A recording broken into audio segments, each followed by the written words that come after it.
তো hello' friends, আজি এইটো ভিডিঅ'ত আনৱান্টেড 72 টেবলেটৰ বিষয়ে আলোচনা কৰিম। তো এইটো আপোনালোকে জানে এটা কণ্ট্ৰাচেপ্টিক টেবলেট হয়। তো এই টেবলেটৰ বিষয়ে গোটেইখিনি ডিটেইলছ আলোচনা কৰিম। এইটো টেবলেট আপুনি কেতিয়া খাব লাগে, কেতিয়া খাব নালাগে, বা ইয়াৰ ড'জ কেনেকুৱা হয়, কেতিয়া খানা খোৱাৰ আগত খাব লাগে না পিছত খাব লাগে, বা ইয়াৰ পৰা কিবা আপোনাৰ ছাইড এফেক্ট হ'ব পাৰে নেকি, এনেকুৱা গোটেইখিনি বিতং কথা আলোচনা কৰিম। তো ভিডিঅ'টো বহুত দৰকাৰী ভিডিঅ' হ'ব, তো আপোনালোকে লাষ্টলৈকে চাই থাকিব।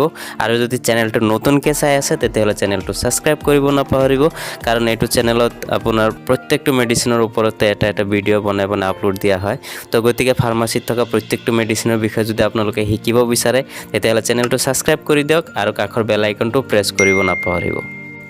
তো ফ্ৰেণ্ডছ, এই আনৱান্টেড 72 টেবলেটটো আপোনাৰ যদি আপোনালোকে আনপ্ৰটেক্টেড ইণ্টাৰকোৰ্চ কৰে, যদি ছেক্স কৰাৰ পিছত যদি আপোনালোকে যদি প্ৰেগনেঞ্চি নিবিচাৰে, যে আপোনালোকে যদি ভাবে যে এতিয়া আপোনালোকে প্ৰেগনেঞ্চি কৰিব টাইম হোৱা নাই বা নিবিচাৰে যদি, তো তেতিয়াহ'লে আপোনালোকে এই ছেক্স কৰাৰ 72 ঘণ্টাৰ ভিতৰত এই টেবলেটটো খাব দিয়া হয়, যাৰ কাৰণে ইয়াৰ নাম আনৱান্টেড 72 ৰখা হৈছে।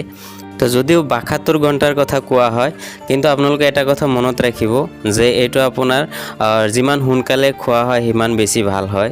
যেনেকৈ আপোনাৰ যদি 12 ঘণ্টাৰ ভিতৰতে খায় এইটো টেবলেটটো, তেতিয়াহ'লে এই টেবলেটটোৰ ইফেক্টটো বেছি দেখা যায়।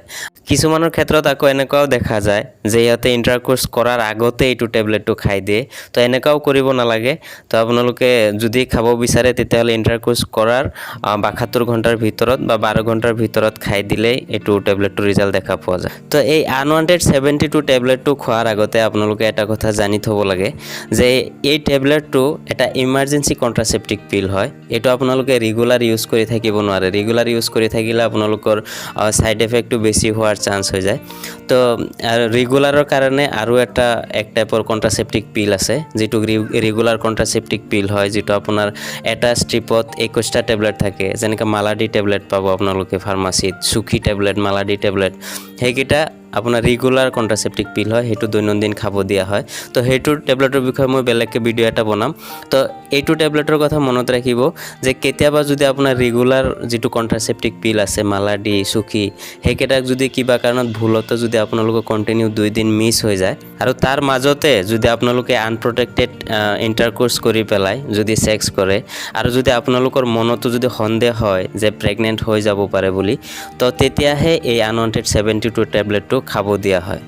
আৰু এই আনৱান্টেড 72 টেবলেটটো আপুনি যিটো খোৱাৰ নিয়ম হৈছে আপোনাৰ, যে এইটো টেবলেটটো আপোনাৰ এটা পেকেটত এটা টেবলেটেই থাকে, এটা ষ্ট্ৰিপত অনলি এটা টেবলেট থাকে।